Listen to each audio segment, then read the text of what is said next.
Hermanos, que el Señor les bendiga en esta tarde.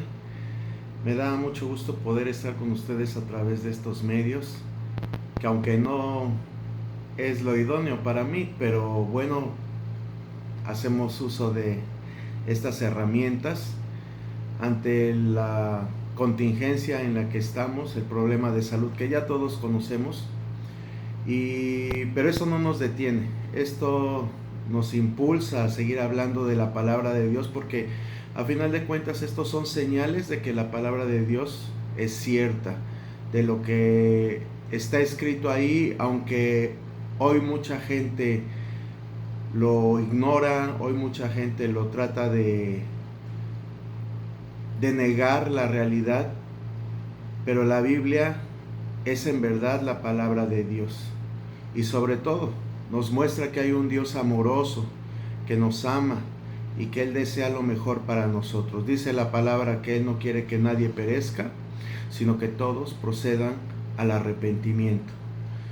Bueno, sin más preámbulos, quiero compartir una porción de la palabra del Señor, que yo espero que sea de edificación, de consolación, que traiga paz a tu vida, que exhorte, por qué no decirlo también, y que pues nos llene de esperanza, porque nuestro Dios dice su misma palabra, que Él es lento para la ira, pero muy grande en misericordia.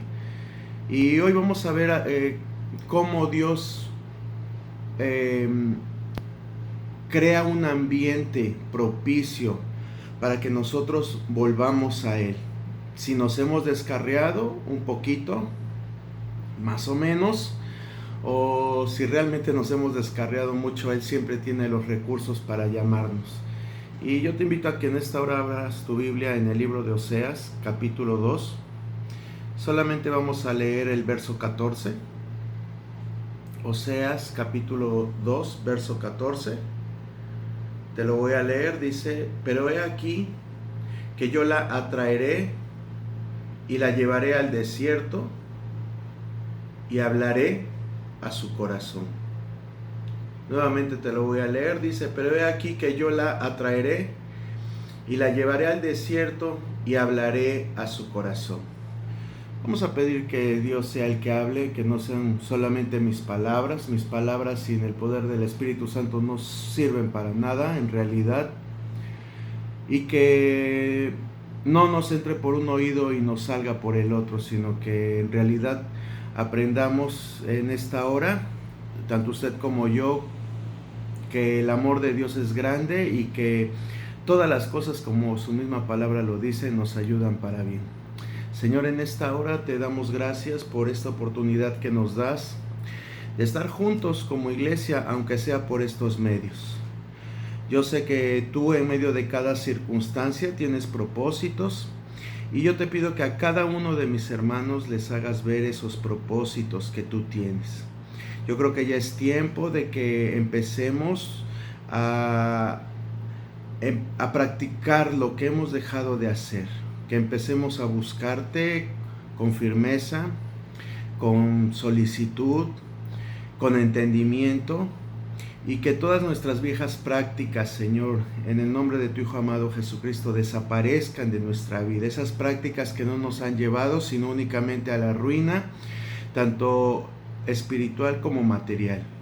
En esta hora pongo esta reunión que voy a tener con mis hermanos virtual en tus manos. Bendícelos rica y abundantemente, que no, Señor Dios, haya ningún pensamiento que pueda distraerlos o contrario a ti que se interponga. En el nombre de Jesús te damos gracias. Amén. Bueno, este pasaje nos habla del amor de Dios. El amor de Dios está aquí plasmado porque Él está usando recursos para atraer a su pueblo, que era Israel. Israel era cuando Dios lo formó, Dios formó a la nación, Él dijo: eres mi especial tesoro, eres como la niña de mis ojos. Tuvo contentamiento cuando Él escogió. Sin embargo, Israel no supo responder al amor de Dios, no supo responder a las expectativas que Él tenía para con ellos. Y a pesar de eso, Dios le bendijo a esta nación, los estuvo bendiciendo a pesar de la dureza de su corazón. Nosotros podemos leer en unos versos antes, como dice aquí, en el verso 8 dice: y ella no reconoció que yo le daba el trigo, el vino y el aceite, y que le multipliqué la plata y el oro. Dice: por tanto yo volveré y tomaré mi trigo a su tiempo y mi vino a su sazón, y quitaré mi lana y mi lino que había dado para cubrir su desnudez. Es decir, Dios la colmó de bendiciones extremas. Sin embargo, Israel no lo valoró. Esa es la realidad, no lo valoró. A veces para nosotros valorar las cosas tenemos que pasar ciertas situaciones que en nuestro lenguaje contemporáneo podemos llamarle crisis. Crisis para valorar lo que tenemos. Una pareja no puede entender el valor de una familia hasta que pasa por un divorcio. Una persona no puede entender el valor de la salud hasta que contrae enfermedades, hasta que es postrado en cama, hasta que tiene que usar medicamentos y darse cuenta que lo que dejó de hacer o lo que nunca hizo por su cuerpo, pues ahora tiene que ser sustituido por medicamentos. Quizás usted está en una etapa en la cual usa de recursos médicos, pero si hubiéramos hecho atención a la medicina preventiva, en hacer ejercicio, en comer saludable o en alguna otra práctica que sabemos que previene ciertas enfermedades, lo hubiéramos hecho desde antes. Pero así, desgraciadamente, así es como entiende el ser humano en muchas ocasiones. Nosotros nunca vamos a saber quizás el valor de la libertad hasta que no estemos en una cárcel o hasta que no estemos en una situación como la que estamos hoy, donde pues no podemos salir, o si salimos pues ya no podemos hacer todo lo que hacíamos porque se han restringido muchos servicios, no me refiero a servicios religiosos, sino servicios públicos, lugares de recreo, lugares que usted frecuentaba. Quizás va a ser difícil que hoy usted pueda acceder a ellos. Pero todo esto nos ayuda a bien. La palabra de Dios dice que todas las cosas nos ayudan a bien. Y Dios no está fuera del control de lo que está sucediendo. Dios permitió que Israel pasara por una crisis. De hecho, Dios llevó al pueblo a esa crisis. Aquí nos dice muy claramente en el verso 14, dice: pero he aquí que yo la atraeré. ¿De qué forma la va a traer? Ya lo había intentado con bendiciones, dándole de comer, protegiéndola, proveyendo, siendo de bendición en cada momento que ellos daban. Nunca les faltó la comida, nunca les faltó el vestido, nunca les faltó el tiempo propicio. Cuando hacía frío estaba la nube de fuego, cuando hacía calor estaba la nube cubriéndoles. La llama de fuego, no la nube de fuego, la llama de fuego estaba ahí. Pero a pesar de esto, el pueblo nunca entendió.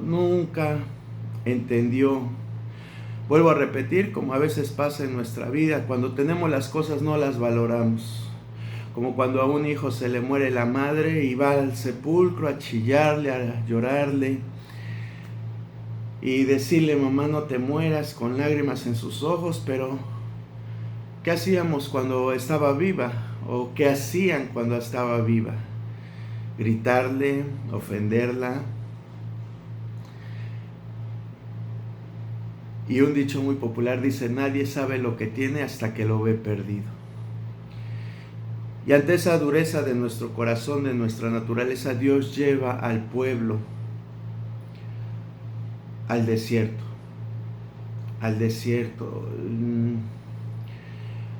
Dice mucha gente, Dios no castiga. Hoy he visto comentarios en redes sociales que dicen, Dios no castiga, pero la Biblia es clara. En el Antiguo Testamento habla del castigo. Y yo sé que a lo mejor algunos de ustedes van a decir, ay hermano, eso es muy anticuado. Pero la palabra de Dios no es anticuada, es vigente. Y si usted cree que nada más la palabra castigo está en el Antiguo Testamento, claro que no. En Hebreos también nos dice que Dios al que ama corrige y azota al que tiene por hijo. Entonces los lleva al desierto para que ellos recapaciten, para que se den cuenta de la situación en la que estaban. El desierto es un lugar inhóspito al que nadie quisiera ir. Yo creo que todo el mundo cuando piensa en vacaciones piensa en lugares donde hay agua, donde hay playa, donde hay cultura, donde hay pues otras cuestiones de diversión, pero nunca uno piensa ir al desierto, porque son lugares que representan muerte, soledad, tristeza, donde en realidad hay desolación. Pero Dios sabe que esos lugares a veces son necesarios. Moisés estuvo en el desierto. ¿Para qué estuvo en el desierto? Para forjar su carácter. Él era un hombre, pues, educado en la corte real. Un hombre que pudiéramos decir tenía todo. Quizás era soberbio por el conocimiento que tenía. Pero Dios dijo, así no me sirves, tienes que irte al desierto para formarte. Tienes que estar ahí. Y ahí lo llevó Dios. Y ahí aprendió la palabra. Y ahí aprendió a escuchar a Dios. Después la misma palabra hace referencia a él y dice que no había hombre más manso en la tierra como Moisés. Pero eso lo tuvo que pasar por la escuela del desierto. Le ayudó a formar su carácter. Jesús también,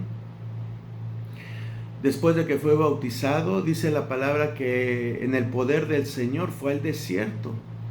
Y ahí estuvo. También para entender la misión que él tenía, para consagrarse al Señor. Y vemos que después en el libro de Lucas nos dice que él sale lleno del poder del Espíritu Santo. Es decir, el desierto tiene sus beneficios. No en vano Dios permitió que hubiera desiertos en la tierra. Sí, hay lugares áridos. Que bueno, usted y yo quizás nunca pisemos un desierto físicamente, pero Dios permite que pasemos por desiertos espirituales como ahora. Y Dios los permite para lo siguiente que dice la palabra. Dice, porque yo ahí hablaré a tu corazón. En el desierto yo voy a hablar a tu corazón. Y eso es lo que yo quiero que en esta hora tú te lleves en tu mente. No veas este tiempo como un encierro, como algo insoportable. Yo sé que muchos de ustedes ya están desesperados porque están habituados a un ritmo de vida y últimamente con esto se les han cerrado los caminos, las puertas para salir. Si has sido obediente, claro. Pero yo te pido en esta hora que reflexiones acerca de la palabra, que veas que Dios usa eso para hablar a tu corazón. Es decir, Él quiere tener una relación más íntima contigo. Él quiere tener una relación realmente de padre a hijo. Él quiere que tú aprendas a conocerlo.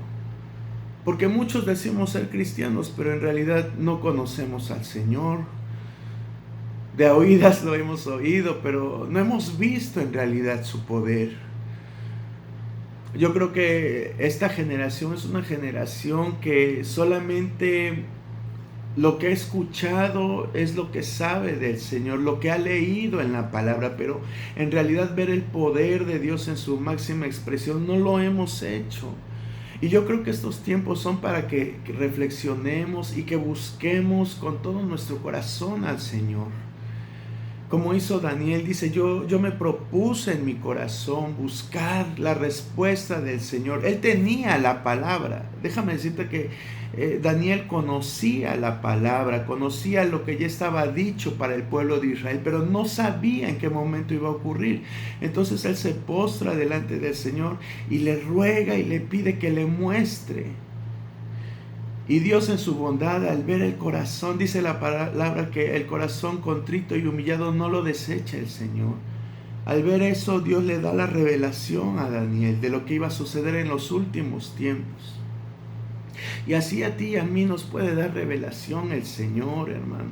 Te puede iluminar para que entiendas la palabra. Dicen los teólogos, y es muy cierto, revelación ya está dada, pero sí que nos dé iluminación para entender su palabra, sus propósitos, para que en verdad nos volvamos gente de fe como Él quiere que seamos. Gente de fe, gente que le cree en realidad a Él.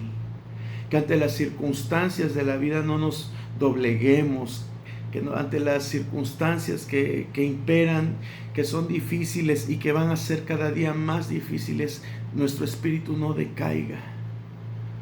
Dios le dice en el verso 15, dice, y le daré sus viñas desde allí.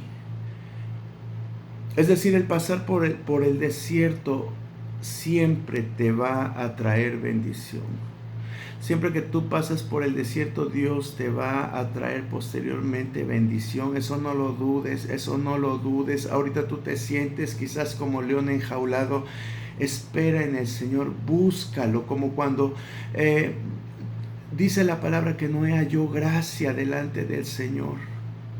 Pero él tuvo que pasar por su desierto, no por un desierto de arena, por un desierto que se llamaba el Arca. Allí estuvo él encerrado solamente con su familia. Y este es un tiempo precioso para que tú estés con tu familia, para que disfrutes a tu familia, para que se restauren las relaciones entre padres e hijos, entre esposos, entre hermanos, entre todos los que integran tu familia, hermano. Dios quiere restaurar tu familia, Dios quiere llevarte al desierto para que esas relaciones funcionen como deben de ser. Pablo le decía a Timoteo que el que quiere servir al Señor tiene que gobernar bien su casa. Y a lo mejor tú puedes decir, pero es que yo no quiero ser pastor, yo no quiero ser evangelista, yo no quiero... Quizás no quieras, pero sigues a Cristo. Y sabes que para seguir a Cristo tenemos que ser servidores, siervos de Él. Y tenemos que tener en orden nuestro hogar. Discúlpame si tu hogar quizás no está funcionando bien, pero este es un tiempo para que reflexiones. En el desierto se quebranta nuestra voluntad, en el desierto se quebranta nuestro orgullo es pisoteado. Nuestra carne es doblegada y hoy es lo que el Señor quiere, doblegar nuestra carne.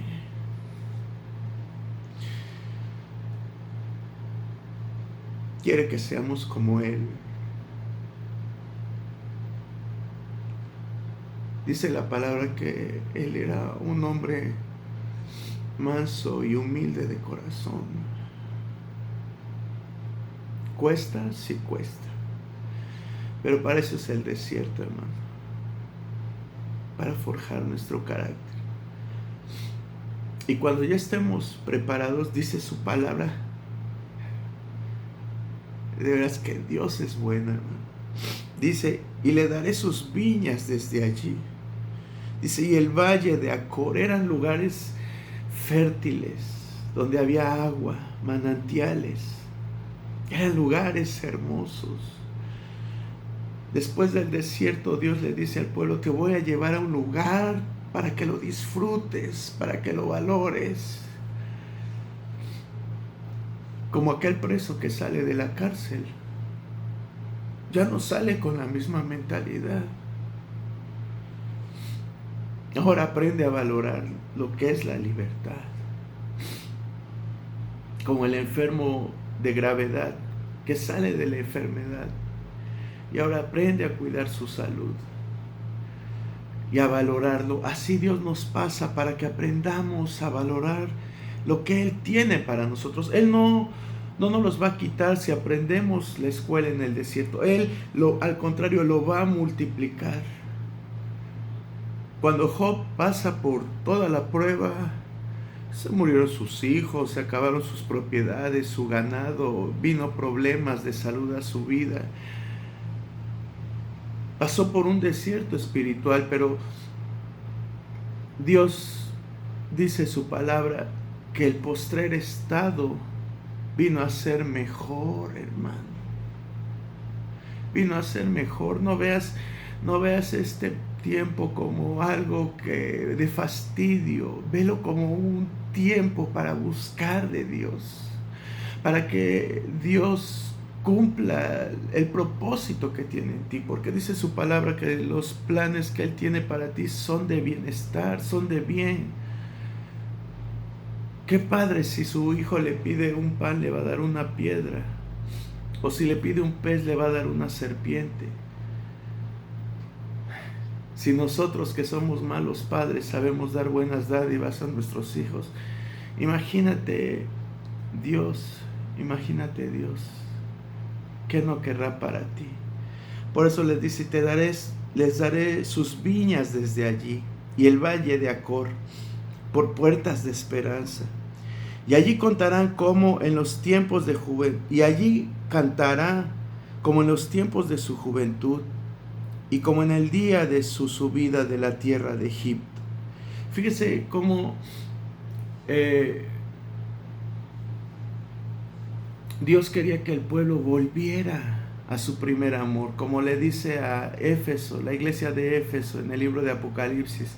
Yo sé que tú eres celoso, que haces trabajo, que trabajas arduamente, que no soportas a los malos. Dice, pero has dejado tu primer amor. Yo no sé si tú has dejado ese primer amor, pero hoy te está diciendo Dios, recupéralo. Dice aquí, y cantará como en los tiempos de su juventud, como en los tiempos cuando conociste al Señor. Hoy quiere que vuelvas a ese tiempo, a ese primer amor, hermano.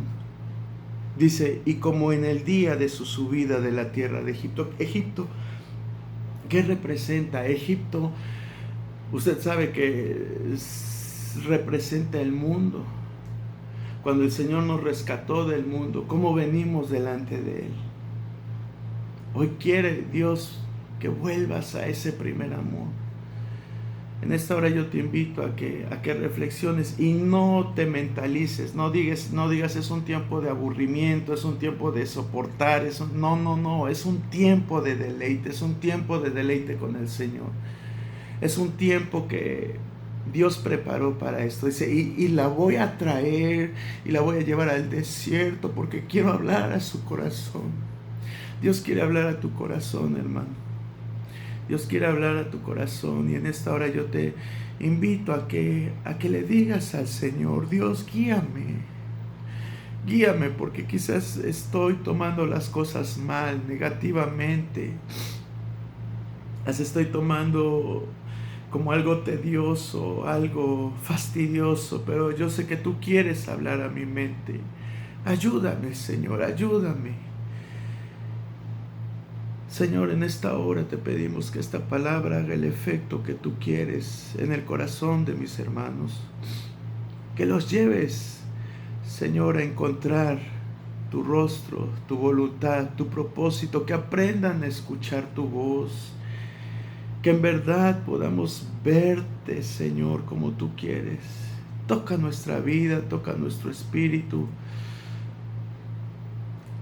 Reafirma el amor, Señor, de mis hermanos hacia ti y de ti hacia ellos. Restaura las relaciones familiares, restaura todo lo que está dañado, Señor, reestructúralo. Hazlo como tú lo planeaste, Señor. Te lo pedimos en el nombre de tu Hijo amado Jesucristo. Amén. Que Dios me los bendiga, mis hermanos, y seguiremos en contacto. Hasta pronto.